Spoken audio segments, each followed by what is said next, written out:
Hi అండి. నమస్తే. జనారణ్యం 9వ భాగం. రాత్రి 7:30 గంటలవుతుంది. హాస్పిటల్లో బాల తను ఉంటానని సుభద్రని, రామాన్ని ఇంటికి పంపించింది. అంతా హాల్లో టీవీ చూస్తూ కూర్చున్నారు. సత్యమూర్తి వచ్చాక భోజనాలు చేద్దామన్నాడు రామం. టీవీ బోరుగా ఉంది. మిగిలిన ఛానళ్లు అలాగే ఉన్నాయి. ఏదో హిందీ సినిమా వస్తుంటే అదుంచవే అమలు అన్నాడు రామం. అరవిందా, ఇల్లంతా చూపించావు నాకు, డాబా పైన చూపించలేదు అంది సుభద్ర. చూడలేదా నానమ్మ, రా పైకి వెళ్దాం అంటూ లేచింది. హరిత కూడా లేచి రాబోతుంటే కిందనే ఉండమని సౌజ్ఞ చేసింది సుభద్ర. ఇద్దరూ పైకి వెళ్ళారు. వెన్నెల రాత్రి. తూర్పు దిక్కున చంద్రుడు దూరంగా కనిపిస్తున్న పెద్ద బిల్డింగులు మేంచి కనిపిస్తున్నాడు. అప్పుడే వాళ్ల పైనుంచి విమానం వెళ్ళింది. చాలా కింద నుంచి వెళ్లడంతో సుభద్ర ఉలిక్కిపడింది. విమానాలు అంత కింద నుంచి వెళ్తాయి అమలు అని అడిగింది ఆ విమానాన్ని ఆశ్చర్యంగా చూస్తూ. ఇంకా కింద నుంచి వెళ్తాయి, భలే బాగుంటుంది చూస్తుంటే అరవింద చెప్పింది. కుర్చీలు దులిపి సుభద్రని కూర్చోమన్నట్టు ముందుకు జరుపుతూ. ఇద్దరు ఎదురెదురుగా కూర్చున్నారు. అక్కడి నుండి సిటీ చూస్తుంటే తమాషాగా ఉంది సుభద్రకి. కొద్దిసేపు అలాగే చూశాక నెమ్మదిగా అంది అరవింద ముఖం చూస్తూ.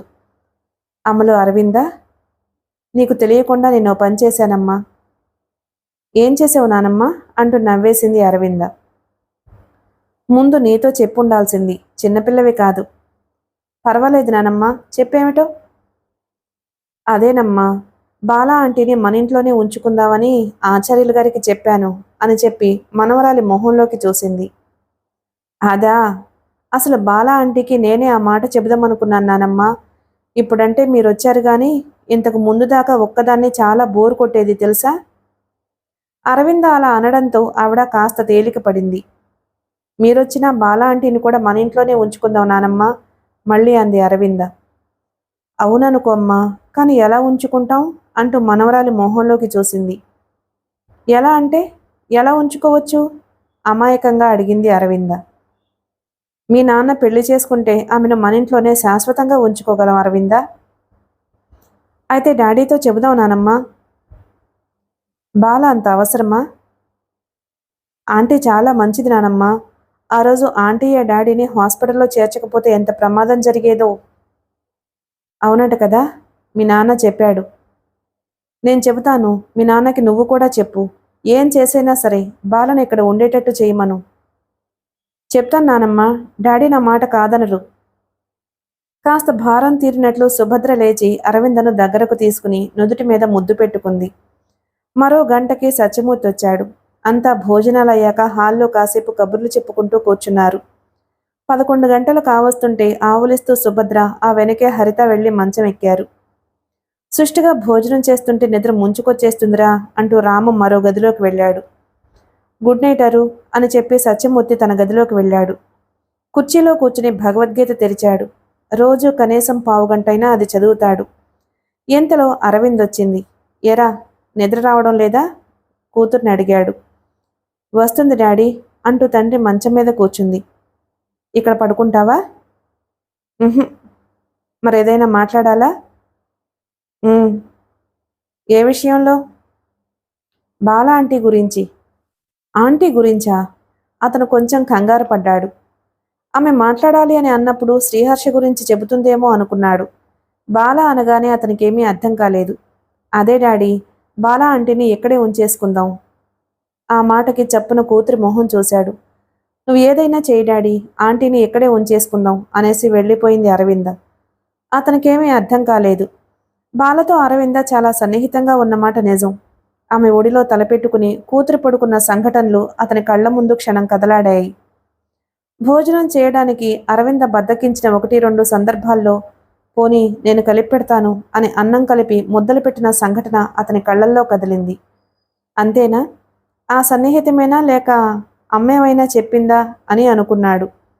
అమ్మ చెప్పడం కాదు, అరవింద అడగడమూ కాదు. తన మనసు మాత్రం బాలని తన ఇంట్లోనే ఉంచేసుకోవాలి అని కోరుకోవడం లేదా?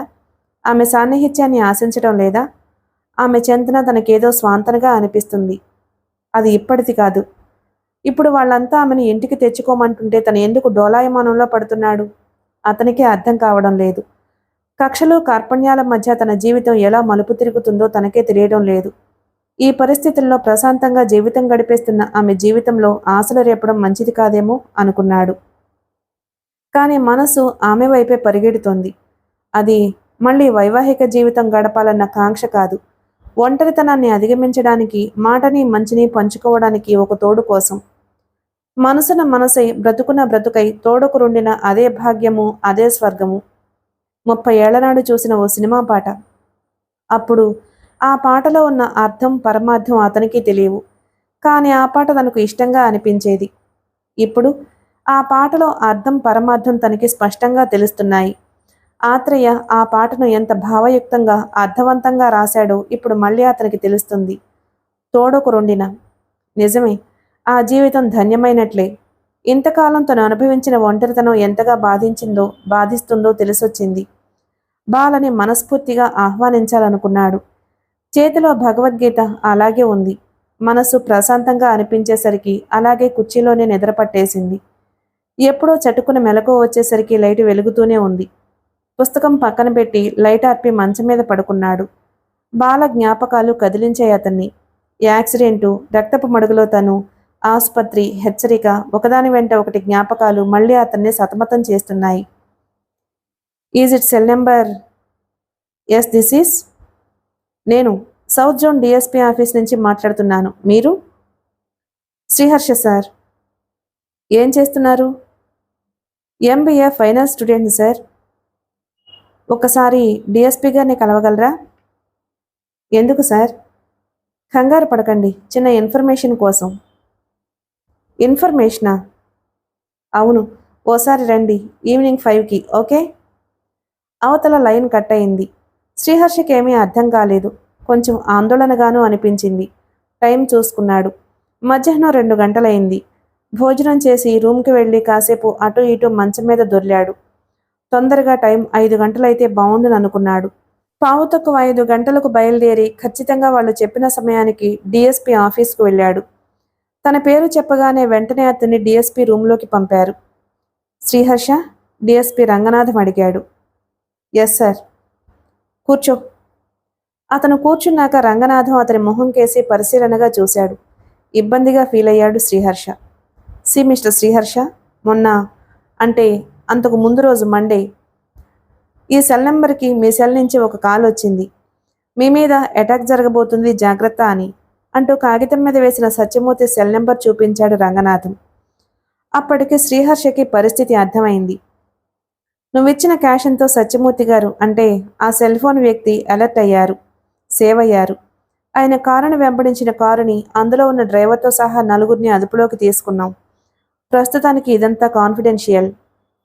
తల ఊపాడు శ్రీహర్ష. ఆయన మీద అటాక్ జరగబోతుందని నీకెలా తెలుసు? ఆ ప్రశ్నకు శ్రీహర్ష కంగారు పడ్డాడు. పర్వాలేదు, ఈ విషయం ఎవరికీ తెలియకుండా ఉండేందుకే పర్సనల్గా నేను నిన్ను పిలిపించాను. మామూలుగా అయితే పోలీస్ స్టేషన్కి పిలిచి నిన్ను ఇంట్రాగేషన్ చేస్తారు. రంగనాథం మామూలుగా అన్నాడు. అయినా తటపటాయించాడు శ్రీహర్ష. మిస్టర్ శ్రీహర్ష, నీకు అరవింద క్లాస్మేట్ కదూ? కొద్దిసేపు అయ్యాక అన్నాడు రంగనాథం. అవును సార్. క్లాస్మేటేనా? మీ ఇద్దరి మధ్య ఫ్రెండ్షిప్ ఉందా? నాకు ఫ్రెండే సార్. ఒట్టి ఫ్రెండేనా? శ్రీహర్ష మాట్లాడలేదు.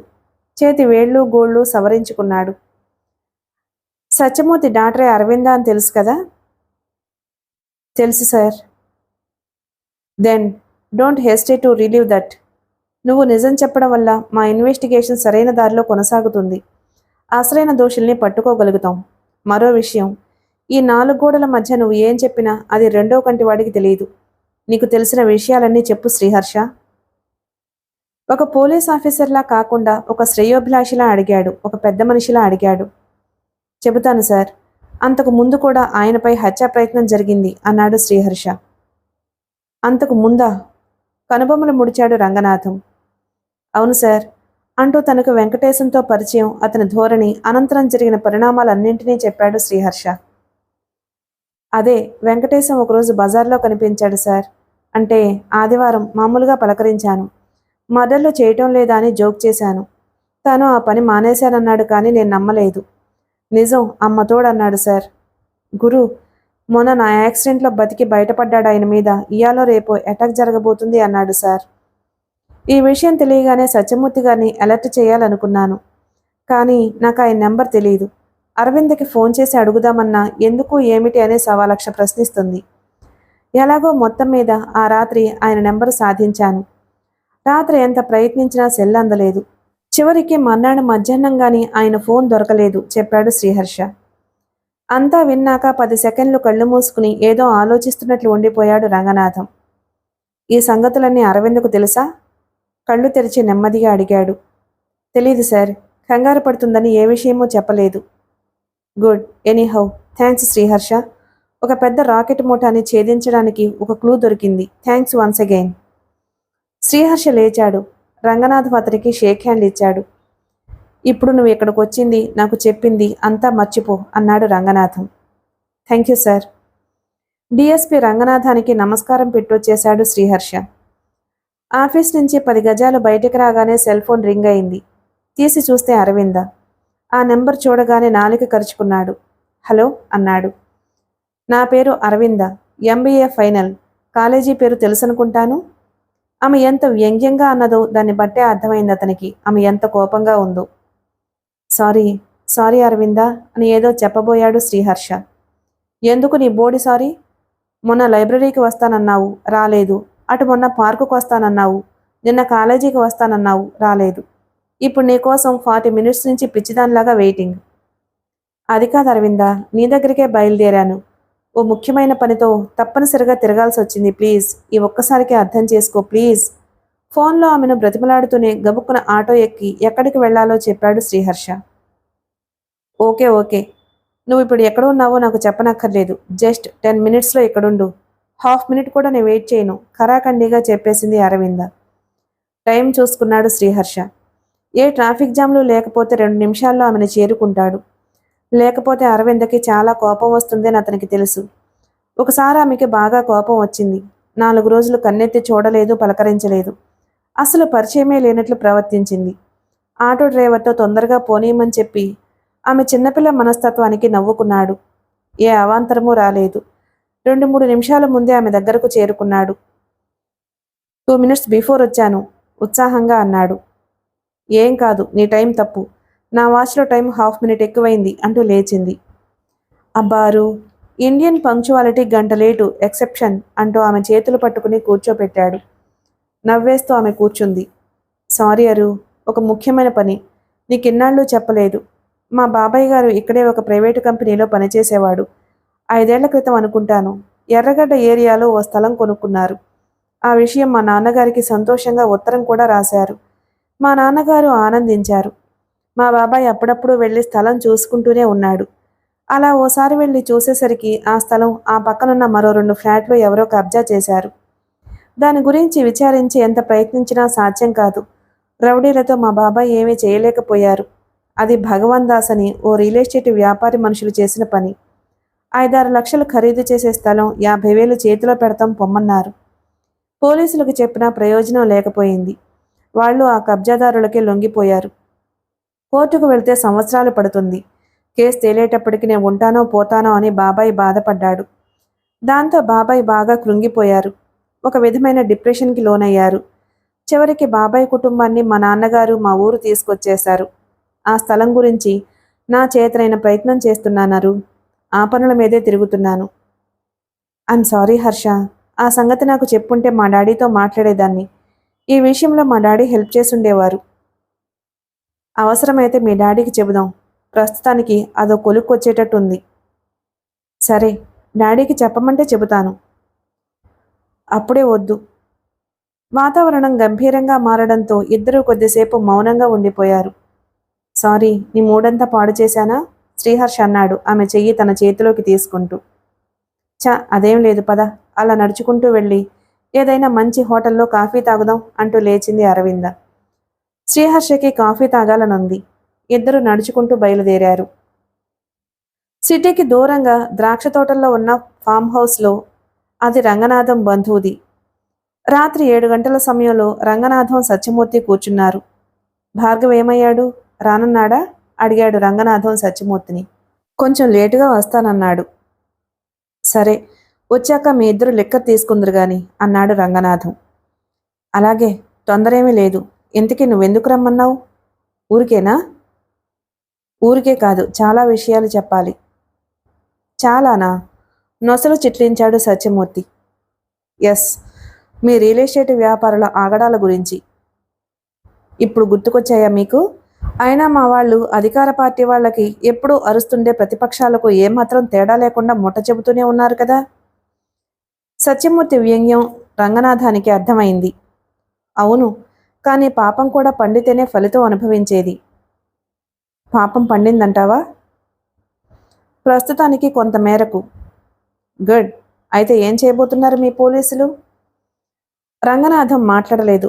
పొటాటో చిప్స్ తీసుకుని తిన్నాడు. సత్యమూర్తి టీవీ ఛానల్స్ మార్చాడు. కొత్త వార్తలేమీ లేవు. పొద్దుటి నుంచి చెబుతున్నవే, కాకపోతే విశ్లేషణలు పెరిగాయి. ఇంతలో భార్గవ్ వచ్చాడు. సారీ, లేట్ అయింది. సత్యమూర్తికి ఎదురుగా కూర్చుంటూ అన్నాడు భార్గవ్. ఏమిటి, ఇంకా ఓపెన్ చేయలేదా? విస్కీ బాటిల్ ఓపెన్ చేస్తూ అన్నాడు భార్గవ్. నేను శ్రోతనే, క్రియాశీల కార్యక్రమం కాదు మరి. రంగనాథం మాటకి ఇద్దరు నవ్వారు. వాళ్ళిద్దరూ చీర్స్ చెప్పుకుని కొంచెం సిప్ చేశాక రంగనాథం అన్నాడు, చూడు మూర్తి, ఆ రోజు భార్గవ్ ఇంట్లో మనం ఎక్స్పెక్ట్ చేసింది కరెక్టే అని. ఏ విషయం? అడిగాడు భార్గవ్. లారీ డాష్ ఇచ్చి జరిగిన యాక్సిడెంటు, అది కూడా హత్య ప్రయత్నమే. నేను ముందే ఊహించాను అన్నాడు మూర్తి. అది కన్ఫర్మ్ అయింది. ఎలా? అన్నాడు భార్గవ్. అదే, కారు డ్రైవర్తో సహా నలుగురిని అదుపులోకి తీసుకున్నామని చెప్పాను కదా. వాళ్లపై థర్డ్ డిగ్రీ ప్రయోగించి ఇంటరాగేట్ చేస్తే చాలా విషయాలు బయటకు వచ్చాయి. అది చాలు కొందరిని ఇమ్మీడియట్గా మూసేయడానికి. కానీ మరింత బలమైన ఆధారాల కోసం చూస్తున్నాం. చాలా తొందరలోనే అవి లభిస్తాయి. ఏం గురు, మీరు అరెస్ట్ చేసిన 48 గంటలు తిరగకుండానే వాళ్ళు బెయిల్పై వచ్చేస్తారు, భార్గవ్ అన్నాడు అసహనంగా. అఫ్కోర్స్, కాదనడం లేదు. ఇవాళ ఇటు డిఫెన్స్ పక్షాన్ని డబ్బులు ఎక్కువ ముడతాయనుకుంటే మన్నాడు అవతల పక్షం తరపున వాదించే మహా గొప్ప లాయర్లున్నారు మనకి, కోపంగా అన్నాడు రంగనాథం. ఎథిక్స్ ఉండవా? అన్నాడు భార్గవ్. ఎథిక్సా? అవి చచ్చిపోయి చాలా కాలమైంది, చేదరింపుగా అన్నాడు సత్యమూర్తి. అదుపులోకి తీసుకున్న ఆ నలుగురిని ఇక్కడికి తీసుకొస్తే ఈసారికి వాళ్ళు బెయిల్పై విడుదలైపోయి దర్జాగా తిరుగుతూ ఉండేవాళ్ళు. మా మీద రాజకీయ ఒత్తిళ్లు పెరిగిపోయేవి.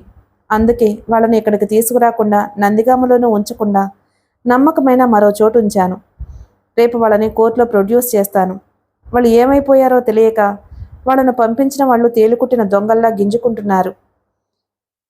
ఒకవేళ రేపు వాళ్ళు కోర్టులో ఎదురు తిరిగితే? భార్గవ్ సందేహం వెలిబుచ్చాడు. తిరగొచ్చు, కానీ మా జాగ్రత్తల్లో మేమున్నాం.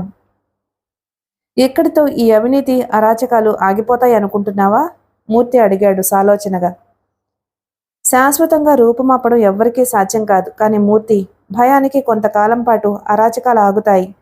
ఒకవేళ ఏదైనా జరిగినా పెద్దగా ఆందోళన పడాల్సినంతగా జరగవు.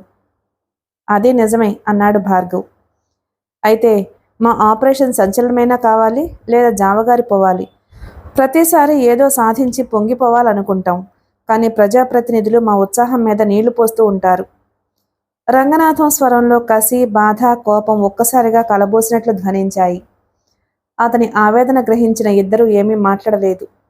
ఒక పోలీసును పోలీసు పనిచేయనివ్వరు, ఒక లాయర్ని లాయర్ పనిచేయనివ్వరు, ఒక డాక్టర్ని డాక్టర్ పనిచేయనివ్వరు. ప్రతి దాంట్లోనూ రాజకీయ జోక్యం. మన దేశంలో అన్ని వ్యవస్థలు కలుషితమైపోయాయి, మళ్ళీ రంగనాథమే అన్నాడు. ఎందుకులే కంఠశోష, భార్గవ్ అనునయంగా అన్నాడు. అరణ్యంలో జంతువులకి మనస్సు, ఆలోచన, జ్ఞానం లేవు. కానీ వాటికి ఒక నియమం ఉంది. ఆకలేసినప్పుడే ఎదురు జంతువుని చంపి తింటాయి. ఆ తినడంలో వాటికి స్వజాతి, పరజాతి అన్న భేదం లేదు. కానీ మనం ఆలోచించగలం, మాట్లాడగలం, మంచి చెడు చెప్పగలం. కానీ మనకున్న ధనదాహానికి, కులగజ్జికి అంతులేదు. నిజానికి మనం బతుకుతున్నది అరణ్యంలో. ఇది జనారణ్యం. సత్యమూర్తి అసహనంగా అన్నాడు. అవును, నాగరికత నేర్చుకుని అంతకంతకి మనిషి ఎదగాల్సింది పోయి మానసికంగా కుంచుకుపోతున్నాడు. చుట్టూ కాంక్రీట్ జంగిల్ కట్టుకుని ఒక మృగంలా మారిపోతున్నాడు. రంగనాథం కుర్చీలో వెనక్కి వాలి కళ్ళు మూసుకుని అన్నాడు. తరువాత 10 నిమిషాలు ఎవ్వరూ మాట్లాడుకోలేదు. కాసేపయ్యాక భార్గవ్ 2వ గ్లాసు నింపుకుంటూ సత్యమూర్తి గ్లాసులో కూడా విస్కీ పోయబోయాడు. మూర్తి వద్దన్నాడు. అంటే రేపేదైనా మిరకిల్ జరగొచ్చు అంటావు? 10 నిమిషాలు పోయాక అడిగాడు మూర్తి. Hope so. అనుకున్నది అనుకున్నట్లు జరిగితే. జరగాలనే ఆశిద్దాం అన్నాడు భార్గవ్. అది సరే, మీ ఆంటీకి అదే మీ మేనత్తకి ఎలా ఉంది? రంగనాథం అడిగాడు. ఆయనే చెప్పాలి అన్నట్లు భార్గవ్ కేసి చూశాడు Murthy. She will be all right. మంచి ట్రీట్మెంట్ లేకపోవడం వల్లే అలా అయ్యారు. రేపు ఇంటికి తీసుకువెళ్ళండి. మందులు అవి ఎలా వాడాలో చెబుతాను. ఒక నెల రోజుల్లో ఆవిడ మామూలుగా తిరుగుతారు చెప్పాడు భార్గవ్. థ్యాంక్స్ భార్గవ అన్నాడు మూర్తి. అది సరేగాని మూర్తి, ఎగ్జామ్స్ అయ్యాక అరవింద్కి మ్యారేజ్ చేస్తున్నావా? నవ్వుతూ అడిగాడు రంగనాథం. ఏ, నువ్వేమైనా పెళ్లి సంబంధం చూస్తున్నావా? మూర్తి ఎదురు ప్రశ్నించాడు. మనం చూడక్కర్లేదు మూర్తి, తనే చూసుకుంది. ఆహా, ఎవరు? గెస్ చేయలేవా? మూర్తి 10 సెకండ్లు కళ్ళు మూసుకున్నాడు. అతని కళ్ళల్లో ఏవేవో బొమ్మలు కదలాడాయి. చెప్పు, కళ్ళు తెరిచి అన్నాడు. శ్రీహర్ష. శ్రీహర్ష నీకెలా తెలుసు? తాను శ్రీహర్షని పిలిపించి మాట్లాడిన విషయాలన్నీ వివరంగా చెప్పాడు రంగనాథం. మారు అడ్వాన్స్ అయిపోయిందన్నమాట అన్నాడు భార్గవ్. పీజీ చేస్తుంది, చిన్నపిల్లేమీ కాదు నవ్వుతూ చెప్పాడు రంగనాథం. నేను ఊహించాను, కానీ కేవలం అది నా అపోహేమో అనుకున్నాను చెప్పాడు మూర్తి. శ్రీహర్ష అన్నాడు భార్గవ. నైస్ గై చెప్పాడు రంగనాథం. ఓకే చూద్దాం అంటూ టైం చూసుకున్నాడు మూర్తి. మరో 10 నిమిషాలకి ముగ్గురు బయలుదేరారు. మూర్తి ఇంటికొచ్చేసరికి హాల్లో రామం, హరిత, సుభద్ర టీవీ చూస్తున్నారు. అరవింద తన రూమ్లో కూర్చుని చదువుకుంటుంది. వాళ్ళొచ్చి వారం రోజులు గడుస్తున్నా హరిత గురించి పట్టించుకున్నందుకు కొంచెం ఫీల్ అయ్యాడు. పనులతో ఖాళీ లేకుండా పోయింది అతనికి. మర్నాడు హరిత విషయం ఆలోచించాలనుకున్నాడు. అతను బట్టలు మార్చుకుని బాత్రూంకి వెళ్ళొచ్చేసరికి తల్లి సుభద్ర డైనింగ్ టేబుల్ మీద కంచం పెట్టి భోజనం వడ్డిస్తుంది. ఎన్నాళ్ళకి ఈ ఇల్లు ఇలా కళకళలాడుతోంది అనుకున్నాడు. భార్య మహాలక్ష్మి పోయిన తర్వాత ఆ ఇంటి కళే పోయింది. అంత ఇంట్లో తను అరవింద ఒక్కోసారి బిక్కుబిక్కుమంటూ అనిపించేది, బోరుగా అనిపించేది. వంటకి మరో మనిషిన్న ఆమె మూడో మనిషిగా అనిపించేది కాదు. అలాంటిది వారం రోజుల నుంచి ఇల్లు ఎంత కళకళలాడుతూ సందడిగా ఉందో అనుకున్నాడు. భోజనం ముగించి తను మేనమామ పక్కన కూర్చున్నాడు. రాము, హరిత చాలా ఉత్సాహంగా టీవీ చూస్తున్నారు. సీరియల్స్ చూస్తారా మామయ్య అని అడిగాడు. ఇంకా వేరే కాలక్షేపం ఏముందిరా? అత్తయ్యని రేపు సాయంత్రం ఇంటికి తీసుకువెళ్ళమన్నారు డాక్టర్. ఇవాళ చెప్పారా నీకు? అవును, ఒక నెల రోజుల్లో అత్తయ్య బాగా కోలుకుంటుందట. సంతోషంరా మూర్తి. అయితే మేము ఓ 4 రోజులుండి కాకినాడ వెళ్తాం. మళ్ళీ ఎప్పుడు రమ్మంటే అప్పుడు వస్తాంరా అన్నాడు రామం. మీరెక్కడికి వెళ్లే పనిలేదు మావయ్య, ఇకెక్కడే ఉండాలి. రేపు హరిత గురించి ఆలోచిస్తాను స్థిరంగా చెప్పాడు మూర్తి. అది కాదురా, ఎన్నాళ్ళని? ఏ, నా దగ్గర ఉండకూడదా? నువ్వు చెప్పమ్మా. మామయ్యని ఇంకా వెళ్ళాలి అన్న ఆలోచన పెట్టుకోవద్దని అని లేచి తన గదిలోకి వెళ్ళాడు మూర్తి. ఆ అబ్బాయి చెప్పినట్టు చేయరా రాము అంది సుభద్ర. గదిలోకి వచ్చి కుర్చీలో కూర్చుని భగవద్గీత చేతిలోకి తీసుకున్నాడన్న మాటే గాని ఏమీ చదవబుద్ధి కాలేదు. రంగనాథం అన్నట్లు ఏదైనా జరగబోతుందా అన్న ఆలోచన చాలాసేపు మనసుని గందరగోళపరిచింది. ఆ గందరగోళంలో శ్రీహర్ష మెదిలాడు. హాస్పిటల్లో తనని చూడడానికి వచ్చిన అతడి రూపం మెదిలింది. అప్పుడే తన మనసులో ఏదో అనుమానం. అరవింద, శ్రీహర్షల మధ్య ఉన్నది కేవలం క్లాస్మేట్స్ ఫ్రెండ్షిప్పేనా అని. తన అనుమానం నిజమైంది. శ్రీహర్ష హ్యాండ్సమ్ కుర్రాడే. మాట తీరు, సభ్యత, సంస్కారం అన్నీ బాగానే అనిపించాయి. అరవింద సెలక్షన్ బాగానే ఉందనుకున్నాడు. మళ్ళీ తనపై జరిగిన హత్యా ప్రయత్నం, మరో హత్యాయత్నానికి కుట్ర గుర్తొచ్చాయి. జీవితం ఎటు నుంచి ఎటు మలుపు తిరుగుతుందో అనుకున్నాడు. కానీ మనసు నిండా ఆలోచనలైతే ముప్పిరికొంటున్నాయి. కానీ ఆందోళనగా మాత్రం అనిపించకపోవడం తనకే ఆశ్చర్యంగా ఉంది. ఏం జరిగితే అదే జరుగుతుంది అన్న మొండి ధైర్యానికి వచ్చేశాడు. అందుకే ఏ రకమైన ఆందోళన లేదు. కనుకనే తను చేపట్టిన పనులు చకచకా సాగుతున్నాయి. ఇతర చోట్ల లో కాస్ట్ అపార్ట్మెంట్లు, ఇక్కడ సిటీలో శ్రీపతి నగర్లో పనులు యథావిధిగా చురుగ్గా సాగుతున్నాయి. అన్ని చోట్ల తన వెంచర్ ప్రారంభించడమే ఆలస్యం, త్వరగా బుక్ అయిపోతున్నాయి. శ్రీపతి నగర్ ప్రారంభోత్సవానికి ఎక్కడున్నా ఆ దంపతుల్ని తీసుకొచ్చి ఆయన చేతుల మీదుగా జరిపించాలనుకున్నాడు. రాత్రి ఆలస్యంగా నిద్రపోయిన ఉదయం 5ంటికి మామూలుగా నిద్రలేచాడు మూర్తి. అప్పటికి అరవింద జాగింగ్కి రెడీ అయిపోయింది. హరితనే తయారు చేసింది. జాగింగ్ తర్వాత ధ్యానం అన్నీ మామూలుగానే జరిగిపోతున్నాయి. రంగనాథం చెప్పినట్లు ఏ తుఫాను రాలేదు. సత్యమూర్తి ఆఫీస్ పనులు మామూలుగానే చూసుకున్నాడు.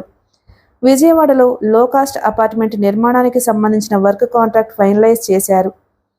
కానీ మధ్యాహ్నం పోస్ట్లో వచ్చిన ఒక విషాద వార్త అతన్ని బాధించింది. ఇంటికి వెళ్ళి భోజనం కూడా చేయాలనిపించలేదు అతనికి. అది శ్రీపతి గారి భార్య వసుంధర మరణ వార్త. మూర్తికి ఆశీస్సులు. చాలా కాలం తర్వాత నీకు ఉత్తరం రాస్తున్నాను. ఎక్కడో పుట్టి ఏదో చేయాలన్న తాపత్రయంతో చేయగలిగింది చేసి ఇక ఆ భారాన్ని నేను నెత్తి మీద పెట్టి అర్ధాంతరంగా వెళ్ళిపోయాను.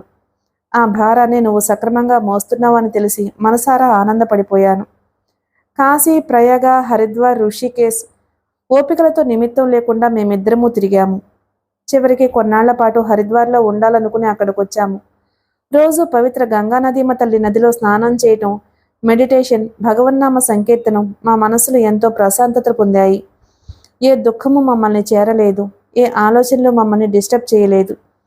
కానీ భగవంతుడిది చిన్నపిల్లాడి మనస్తత్వం మూర్తి. అందమైన శిఖరం మీద కూర్చోబెట్టి గుండె నిండా ఆనందం నింపి ఒక్కసారిగా అక్కడి నుంచి కిందకి తోసేస్తాడు. నా విషయంలోనూ అదే పని చేశాడు. వసుంధరని నా నుంచి తీసుకుపోయాడు మూర్తి. ఉత్తరంలో ఆ మాట చదవగానే షాక్ తిన్నట్టు గుండెలు గుబిల్లుమన్నాయి సత్యమూర్తికి. ఒక్కసారికి అతని శరీరం చల్లబడిపోయింది. కళ్ళు అశ్రుపూరితాలయ్యాయి. ఆ తరువాత మళ్ళీ ఉత్తరం చదివాడు. ఆమె చనిపోయి నెల పైగా గడుస్తుంది. ఈ నెల 3వ తేదీన ఉదయం ఉధృతంగా హార్ట్అటాక్ వచ్చింది. ఆసుపత్రికి తీసుకువెళ్ళడానికి కూడా టైం ఇవ్వలేదు. ఈ విషయం వెంటనే నీకు తెలియపరుద్దాం అనుకున్నాను. మీరు వచ్చే వరకు బాడీని ఉంచడం సాధ్యం కాదు. అలాంటప్పుడు నీకు ఎప్పుడు తెలియచేసినా ఒకటే అని ఇక ఊరుకున్నాను. ఆమె పోయింది. ఇక నేనేం చెయ్యాలి? సన్యాసం స్వీకరించి బద్రీనాథ్ వెళ్ళిపోదాం అనుకున్నాను.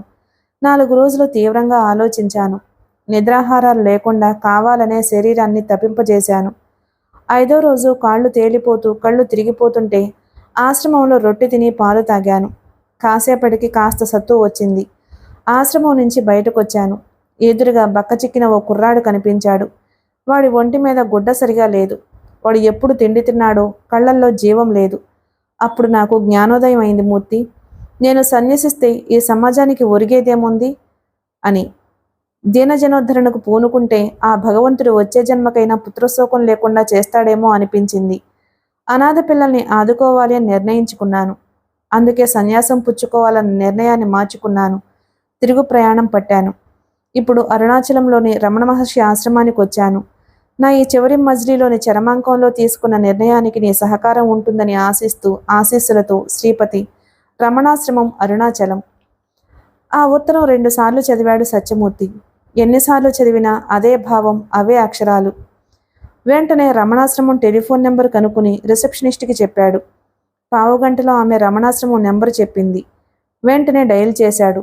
2 సార్లు ఫోన్ రింగ్ అయ్యాక ఎవరో హలో అన్నారు. అలవాటుగా తను తెలుగులో మాట్లాడితే అవతల నుంచి తమిళంలో మాట్లాడారు. అప్పుడు ఇంగ్లీష్లో తను పరిచయం చేసుకుని హరిద్వార్ నుంచి వచ్చిన శ్రీపతి గారు కావాలి అని అడిగాడు. లైన్లో ఉండమని చెప్పే నిమిషం పోయాక అంతా ప్రేయర్లో ఉన్నారని, 1 గంట పోయాక ఫోన్ చేయమని చెప్పారు. గంట గడపడం అంటే చాలా టెన్షన్ పడిపోయాడు.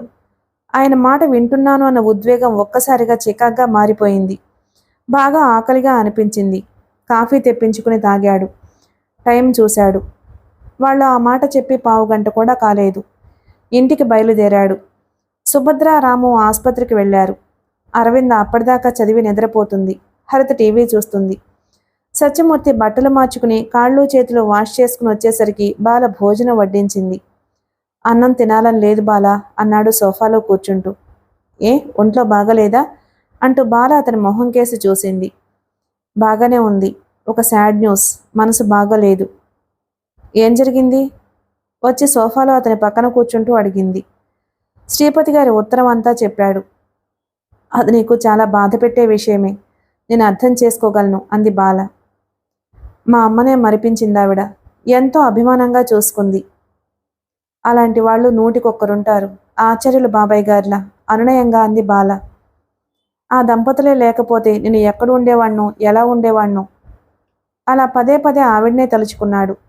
సత్యమూర్తి టైం చూసుకున్నాడు. 45 నిమిషాలు పైగా గడిచాయి. కొంచెం తినుమూర్తి, అన్నం తినడం మానేయకూడదు అంది బాల. మళ్ళీ టైం చూశాడు. 55 నిమిషాలైంది. ఇక ఆగలేక రమణాశ్రమానికి డయల్ చేశాడు. ఈసారి వెంటనే రెస్పాన్స్ వచ్చింది. మళ్ళీ తాను పరిచయం చేసుకుని శ్రీపతి గారి గురించి అడిగాడు.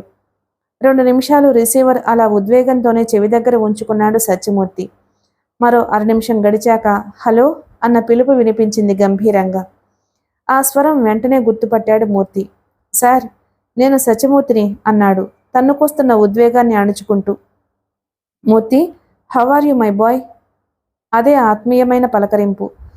సార్, అమ్మగారు. దాదాపు ఏడుపొచ్చేసింది అతనికి. వెళ్ళిపోయింది మూర్తి, వెళ్ళిపోయింది. ఆయన కంఠం గాద్గదికమై చేరబోయింది. అర నిమిషం పాటు ఇద్దరి మధ్య మాటలు లేవు. నాకు ఏం చెప్పాలో తెలియడం లేదు సార్. నీ పరిస్థితిని అర్థం చేసుకోగలను మూర్తి, బాధపడకు. ఆమె కాలం చెల్లిపోయింది, ఆ పాత్ర ముగించి వెళ్ళిపోయింది. తను ఆయన్ని ఓదార్చవలసింది పోయి ఆయనే తనను ఓదారుస్తుంటే మూర్తికి ఏమనాలో అర్థం కాలేదు. ఆ తరువాత ఆయన పేరు మీద నిర్మిస్తున్న కాలనీ గురించి చెప్పాడు. దాని ప్రారంభోత్సవానికి రావాలని చెప్పాడు. దాని పక్కనే అనాథ పిల్లల కోసం ఒక ఆశ్రమం కట్టిస్తానని, దానికి శంకుస్థాపన కూడా ఆయనే చేయాలని చెప్పాడు. ఆయన సంతోషంగా అంగీకరించారు. అమ్మని తెచ్చుకున్నాను అని చెప్పడంతో ఆయన మరీ సంతోషించాడు. ఆయనతో మాట్లాడి ఫోన్ పెట్టేసిన తరువాత అతని మనసు తేలికపడింది. ఏదో చెప్దామనుకుంటుండగా బాల అంది, టైం 3 గంటలవుతుంది, ముందు భోజనం చెయ్యి అని. ఆమె కేసి చూశాడు. ఏనాటి బంధం ఇది అనుకున్నాడు. ఏమిటి అలా చూస్తున్నావు అడిగిందామె. అతనేమీ మాట్లాడలేదు. మౌనంగా లేచి డైనింగ్ టేబుల్ దగ్గరకు వెళ్ళాడు. హరిత కోసం చూస్తే లేదు. ఆమె ఎప్పుడు టీవీ ఆఫ్ చేసిందో అరవింద్ పక్కన పడుకుంది. ఆ సాయంత్రం సావిత్రిని ఇంటికి తీసుకొచ్చారు ఆసుపత్రి నుంచి. వారం రోజులు ఆసుపత్రిలో ఉండడం, మెరుగైన వైద్యం కారణంగా ఆమెలో చాలా మార్పు కనిపించింది. రాత్రంతా కూర్చుని హాల్లో సందడిగా కబుర్లు చెప్పుకున్నారు. ఏరా మూర్తి, అలా ఉన్నావు? సత్యమూర్తి మౌనంగా ఉండడం గమనించి సుభద్రారాము ఒకేసారి అడిగారు. అందుకు బాల సమాధానం చెప్పింది. శ్రీపతి గారి ఉత్తరం, ఆయన భార్య మరణవార్త. అంతా నొచ్చుకున్నారు, బాధపడ్డారు. సత్యమూర్తిని ఓదార్చారు. అతను మౌనంగా తన గదిలోకి వెళ్ళిపోయాడు. ఉదయం 6:30 గంటలు కావస్తుంది. సత్యమూర్తి బ్రష్ చేసుకుని హాల్లోకి వచ్చి సోఫాలో కూర్చోబోతుంటే సెల్ ఫోన్ రింగ్ అయింది. తీసి చూశాడు. డాక్టర్ భార్గవ్ నుండి ఫోన్. ఇంత పొద్దున్న ఏమొచ్చింది అనుకుంటూ చెవి దగ్గర పెట్టుకుని హలో అన్నాడు. పెద్ద తుఫాన్ వచ్చింది చూసావా అని అడిగాడు భార్గవ్. తుఫానా? వాతావరణం ప్లెజెంట్గా ఉంది. ఆ తుఫాను కాదు, సిటీలో. పేపర్ చూడు, ఇంకా చూడలేదా? లేదు, జస్ట్ బ్రష్ చేసుకుని వచ్చాను. పేపర్ తీద్దాం అనుకుంటూ ఉండగానే నువ్వు రింగ్ చేశావు. సరే, పేపర్ చూడు, నేను మళ్ళీ ఫోన్ చేస్తాను అనేసి ఫోన్ కట్ చేశాడు భార్గవ్. వెంటనే పేపర్ తీసి మడత విప్పి చూశాడు. విపక్షం వాకౌట్ బ్యానర్. వాకౌట్ చేయకపోతే వార్త. అసెంబ్లీలో సమావేశాలు జరిగేదే వాకౌట్ల కోసం కదా అనుకుని బ్యానర్ కింద వార్త చూశాడు. బ్యానర్ కన్నా పెద్ద అక్షరాల్లో అక్కడుంది అసలైన వార్త. డాక్టర్ భార్గవ్ చెప్పిన తుఫాన్ లాంటి వార్త. 2 రోజుల కిందట రంగనాథన్ చెప్పిన సంచలనం. రియల్టర్ల భూభాగోతం అన్న హెడ్లైన్తో 4 కాలాల వార్త. సత్యమూర్తి కళ్ళు ఆ అక్షరాల వెంట పరుగులు తీశాయి. సామాన్యుడు మొదలుకుని పెద్దవాళ్ల వరకు కూడా స్థలం కొనుక్కుని ఇల్లు కట్టుకోవాలనో, అపార్ట్మెంటు కొనుక్కోవాలనో తాపత్రయపడడంలో తప్పు లేదు. ఇటీవల కాలంలో ప్రజల్లో ఈ చైతన్యం బాగా పెరిగింది. ఆ మధ్య జాతీయ బ్యాంకులు డిపాజిట్లపై వడ్డీలు గణనీయంగా తగ్గించడం కూడా స్థలాలు, గృహ నిర్మాణాలపై ప్రజల్లో మోజు పెరగడానికి ఒక కారణమైంది. అయితే ప్రజల ఆరాటాన్ని సొమ్ము చేసుకోవాలని ఇబ్బుడుముబ్బుడిగా చాలామంది రియల్ ఎస్టేట్ రంగంలోకి దిగి ఇక వారి ప్రతాపం చూపించడం మొదలుపెట్టారు. దీనికి తోడు విదేశీ ఉద్యోగాల్లో సంపాదన కూడా కొన్ని కుటుంబాలకు తోడై ఈ రియల్ ఎస్టేట్ రంగానికి కావాల్సినంత ఆశ కనబరిచింది. ఆ ఆశ దురాశగా మారింది. బ్రోకర్లు తయారయ్యారు. ప్రభుత్వం ప్రకటించిన రింగు రోడ్లు, international airport, IT park, fab city, కోస్తా కారిడార్, 4 లైన్వే, ఇండస్ట్రియల్ కారిడార్, ఎకనమిక్ జోన్ల వంటి పథకాలు ఈ రియల్ ఎస్టేట్ వ్యాపారానికి ఒక వరమై కూర్చున్నాయి. ఆ పథకాలను చూపించి, అసలు ప్రభుత్వ ఆలోచనలో లేని పథకాలను సృష్టించి ఇటీవల రాష్ట్ర వ్యాప్తంగా రియల్ ఎస్టేట్ భూమి ప్రారంభమైంది. 2 ఏళ్ల కిందట కేవలం గజం 200-300 ఖరీదు చేసే స్థలం ఒక్కసారిగా గజం 3,000కు పెరిగిపోయింది. ఇక జంట నగరాల్లో బంజారా హిల్స్, జూబ్లీ హిల్స్ ప్రాంతాల్లో, విజయవాడ బందర్ రోడ్డు వంటి ప్రాంతాల్లో గజం ₹1,00,000 పలుకుతుందంటే ఈ రియల్ ఎస్టేట్ భూమి ఎంతగా వృద్ధి చెందిందో అర్థం చేసుకోవచ్చు. ఈ పరిస్థితిలో కొందరు బాగుపడుతున్నారు, కొందరు దిక్కుతోచక కొట్టుమిట్టాడుతున్నారు. నివాసయోగ్యం కాకపోయినా ఏడాదికో 2 ఏళ్లకో బాగా పెరిగిపోతుందని స్థలాలు కొనేస్తున్నారు. ప్రజల ఈ వేలం వెర్రిని సొమ్ము చేసుకోవడానికి రియల్ ఎస్టేట్ వ్యాపారులు ఎన్ని అక్రమాలకు, ఆగడాలకు పాల్పడాలో అన్నిటికీ పాల్పడుతున్నారు. అవినీతి అధికారులు ఎలానో వారికి సహకరిస్తూనే ఉన్నారు. దాదాలను రౌడీలను అడ్డం పెట్టుకుని నగరంలో పట్టణాల్లో స్థలాలు కబ్జా చేసేస్తున్నారు. ఇక్కడ కొందరు పోలీసులు కూడా లంచాలకు ఆశపడి బలహీనుని రక్షించాల్సింది పోయి బలవంతుడికి వత్తాసు పలుకుతున్నారు. ఒక కంపెనీలో పనిచేస్తున్న ఒక చిరుద్యోగి ఇంకా అతని మిత్రులు నగరంలోని ఎర్రగడ్డ ప్రాంతంలో స్థలాలు కొనుక్కుంటే ఒక రియల్ ఎస్టేట్ వ్యాపారి కన్ను ఆ స్థలాల మీద పడింది. అతని గూండాలు ఆ స్థలాన్ని కబ్జా చేసేశారు. బాధితులు పోలీసులను ఆశ్రయించినా ఫలితం దక్కలేదు. 3-4 లక్షలు ఖరీదు చేసే స్థలానికి 30,000 ఇస్తామన్నారు. అసలు స్థలం అమ్మిన వాడి జాడలేదు. ఆ కారణంగా ఆ చిరుద్యోగి మానసికంగా కృంగిపోయాడు. చివరికి ఉద్యోగం కూడా చేయలేక అతని జీవితం దుర్భరమైంది. ఇది ఒక ఉదాహరణ మాత్రమే. వెలుగు చూడని ఇలాంటి ఉదంతాలు మరెన్నో. ఇక భూముల కోసం పోటీ పెరిగింది. ఆ పోటీలో రియల్ ఎస్టేట్ వ్యాపారుల మధ్యనే కక్షలు కార్పణ్యాలు పెరిగాయి. కాస్త నిజాయితీగా వ్యవహరించాలనుకున్న సాటి రియల్ ఎస్టేట్ వ్యాపారులపైనే దాడులకు దిగడం వంటి అనారోగ్యకర వాతావరణం చోటు చేసుకుంది. ఆ క్రమంలోనే 15-20 రోజుల క్రిందట ఒక రియల్ ఎస్టేట్ వ్యాపారిపై లారీ యాక్సిడెంట్ పేరుతో హత్యాయత్నం జరిగింది. లారీ డ్రైవర్ని అరెస్ట్ చేసి బ్రేక్ ఫెయిల్ అన్న చిన్న సాకు చూపించి పోలీసులు కేసు మూసేశారు.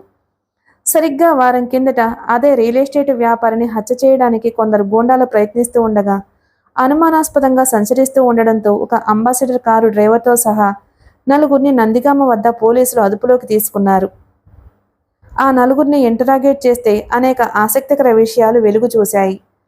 రైతుల్ని బెదిరించడం, ఎదుటివాడికి అమ్మకుండా ఎక్కువ డబ్బు ఇస్తామని ప్రలోభపెట్టి సహచర రియల్ ఎస్టేట్ వ్యాపారులకు రైతులు భూములు అమ్మకుండా చికాకు పెట్టించడం, అమ్మకుండా రైతుల్ని కిడ్నాప్ చేయటం ఒకటేమిటి, ఇలాంటి అక్రమాలకు అంతే లేదు. చాలా సందర్భాల్లో రైతులు మోసపోతున్నారు, ప్రజలు మోసపోతున్నారు.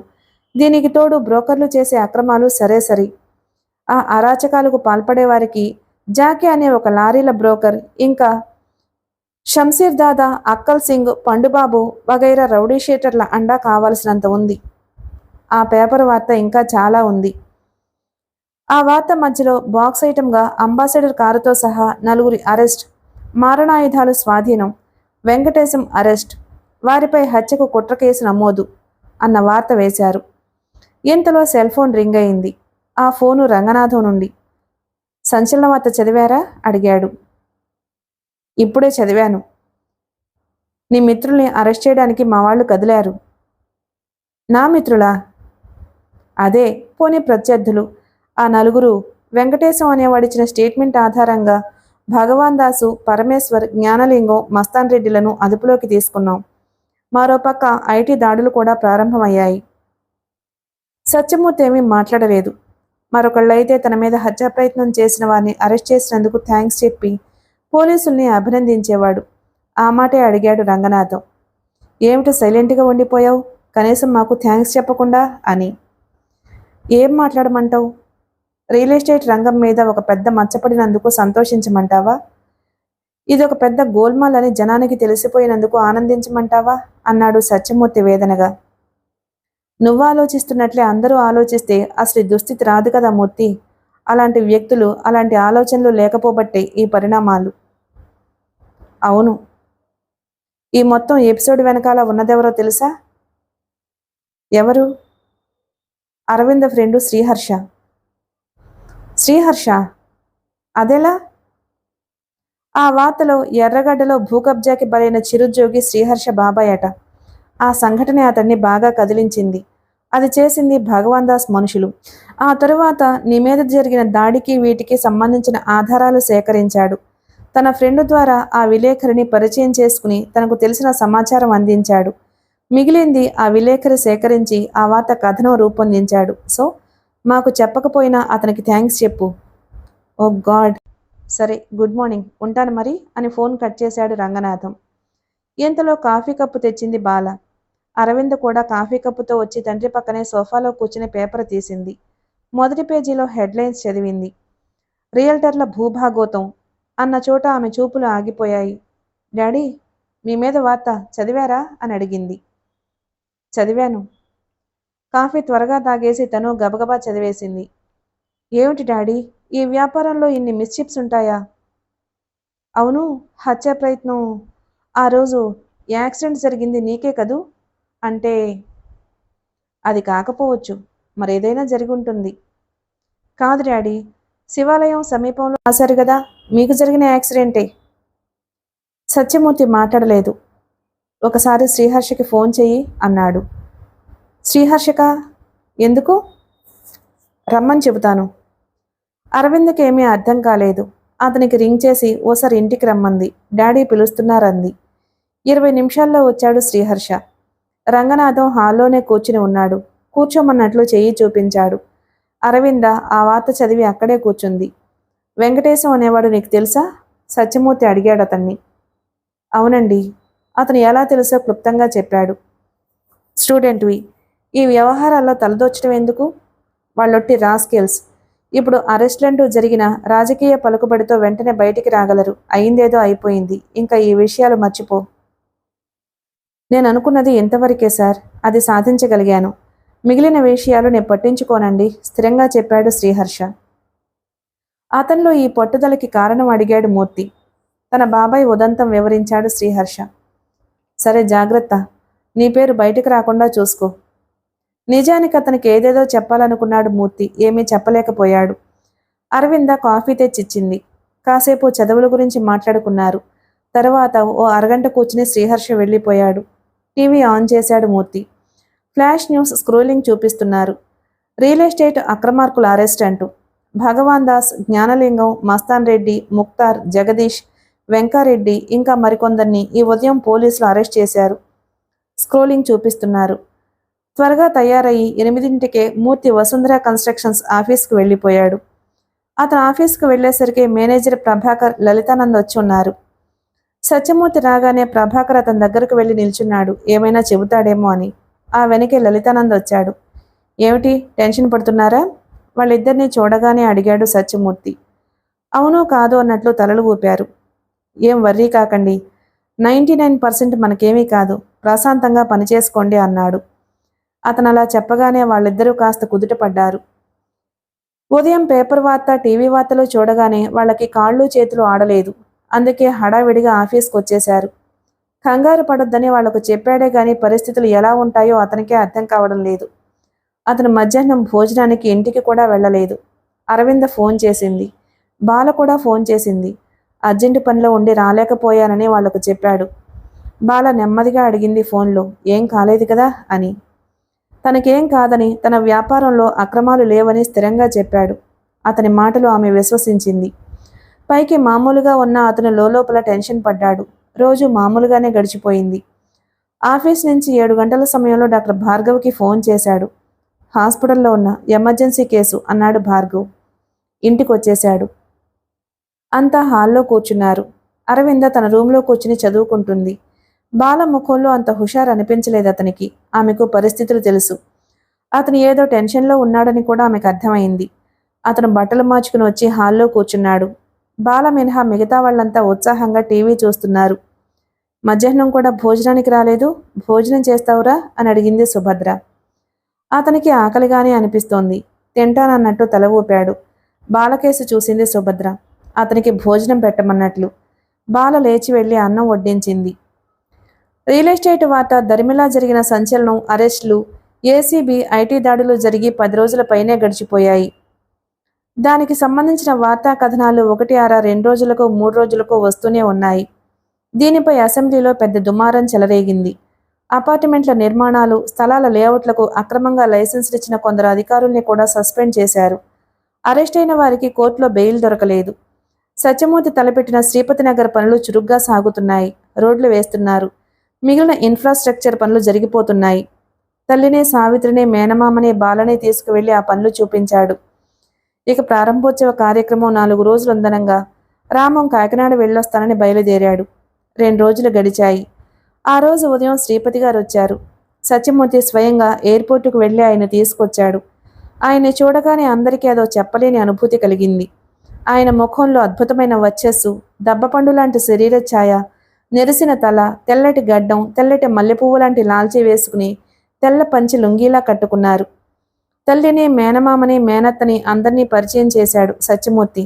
బాలను ఎలా పరిచయం చేయాలో అతనికి అర్థం కాలేదు. ఆ ఇబ్బంది సుభద్రకు అర్థమైంది. సావిత్రికి అర్థమైంది. ఈమె బాలబాబుగారు, చిన్నప్పటి నుంచి మాకు తెలిసిన అమ్మాయి.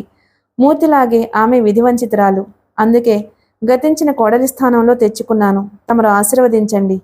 సుభద్ర భయం భయంగా చెప్పింది. మంచి పని చేశావమ్మా, చాలా మంచి పని చేశావు. బాలా సత్యమూర్తి ఆయన కాళ్లకు నమస్కరించారు. ఆ రోజు రానే వచ్చింది. అంతా ముందుగా శ్రీనివాసాచార్యులు గారి దగ్గరకు వెళ్లారు. ఆ దంపతుల్ని ప్రారంభోత్సవ కార్యక్రమానికి ఆహ్వానించి తమతో తీసుకువెళ్లాడు సత్యమూర్తి. తన పేరు మీద ఏర్పాటు చేసిన ఆ కాలనీ చూసి సత్యమూర్తిని ఆప్యాయంగా దగ్గరకు తీసుకుని భుజం చరిచారు శ్రీపతి గారు. దాని పక్కనే వసుంధర ఆశ్రమం పేరిట అనాథ పిల్లల కోసం ఏర్పాటు చేయనున్న స్థలం చూశారు శ్రీపతి గారు. ఇంతలో శ్రీహర్ష, డాక్టర్ భార్గవ్, రంగనాథం ఒక్కొక్కరే విడివిడిగా వచ్చారు. ఇక శంకుస్థాపన ఉత్సవ కార్యక్రమాలు ప్రారంభించాలి అనుకుంటూ ఉండగా ఆటోలో దిగిన ఇద్దరినీ చూసి శ్రీహర్ష ఆశ్చర్యపోయాడు. రామం గబగబా వెళ్లి వాళ్లను సాదరంగా ఆహ్వానించాడు. ఆ వచ్చింది శ్రీహర్ష తల్లిదండ్రులు. నాన్నా, మీరెప్పుడొచ్చారు? అడిగాడు శ్రీహర్ష. పొద్దునే వచ్చావురా, తండ్రి జవాబిచ్చాడు. శ్రీపతి గారు నీకు తెలుసా? ఆశ్చర్యంగా అన్నాడు. అవన్నీ నేను చెబుతాను, ముందు కార్యక్రమం కానియండి అన్నాడు రామం. ఆ ఇద్దరిని సత్యమూర్తికి మిగిలిన వాళ్లకు పరిచయం చేశాడు రామం. ప్రత్యేకించి అరవిందను పిలిచి మరీ పరిచయం చేశాడు. అనుకున్న ప్రకారం శ్రీపతి నగర ప్రారంభోత్సవం, వసుంధర ఆశ్రమం శంకుస్థాపన ఆహ్లాద వాతావరణంలో సత్యమూర్తి అనుకున్న విధంగానే జరిగిపోయాయి. గుండెల నిండా ఊపిరి పీల్చుకున్నాడు సత్యమూర్తి. అందర్నీ దగ్గరకు రమ్మన్నట్లు పిలిచాడు. ఈ శుభ సందర్భంలో ఓ శుభవార్త అంటూ అరవిందను శ్రీహర్షిని రమ్మన్నట్టు సైగ చేశాడు. ఆ ఇద్దరి చేతులు చెరో చేత్తోనూ పట్టుకుని త్వరలో నా కూతురు అరవిందకి వరప్రసాద్ బావగారి అబ్బాయి శ్రీహర్షకి వివాహం జరిపించబోతున్నాం అని ప్రకటించాడు. అరవింద సిగ్గుల మొగ్గయింది. బాల దగ్గరకొచ్చి అరవింద తలనిమిరింది ఆప్యాయంగా. శ్రీహర్షకు అంతా అయోమయంగా ఆశ్చర్యంగా ఉంది. ఆనందంతో అరవిందకి కన్నీళ్ల పర్యంతమైంది. రామన్ జరిగిన విషయం చెప్పాడు శ్రీహర్షకి. సత్యమూర్తి పంపగా తాను అతని తల్లిదండ్రుల దగ్గరకు వెళ్లి అన్ని విషయాలు మాట్లాడి వాళ్ళని ఈరోజు ఇక్కడికి వచ్చేలా ఆహ్వానించానని వివరంగా చెప్పాడు. అక్కడే అందరికీ భోజనాలు ఏర్పాట్లు చేశారు. 3 కార్యక్రమాలు, కాలనీ ప్రారంభోత్సవం, అనాథ పిల్లల ఆశ్రమ శంకుస్థాపన, మీ అమ్మాయి వివాహ నిశ్చితార్థం బావుంది బాబు, ఆచార్యులు గారు అన్నారు. తరువాత బాల సూచనతో పెద్దవాళ్ల కాళ్లకు శ్రీహర్ష, అరవింద జంటగా నమస్కరించారు. ఉపసంహారం. అక్రమార్కుల్ని అరెస్ట్ చేయడం, శిక్షించడం పాలకుల ఏళ్లు ఊళ్లుగా చేస్తూనే ఉన్నారు. అయినా మంచివాళ్లతో పాటు చెడ్డవాళ్లు తయారవుతూనే ఉన్నారు. కానీ పొలాల్లో కలుపు మొక్కల్ని ఏరిపారేసినట్లు ఎప్పటికప్పుడు సమాజాన్ని ప్రక్షాళనం చేసుకుంటూనే ఉండాలి. అందుకు ప్రజలు చైతన్యవంతులవుతూనే ఉండాలి. అయిపోయిందండి జనారణ్యం నవల. మన ఛానల్ గనక మీకు నచ్చితే తప్పకుండా లైక్ చేసి సబ్స్క్రైబ్ చేసుకోండి ప్లీజ్. Thank you.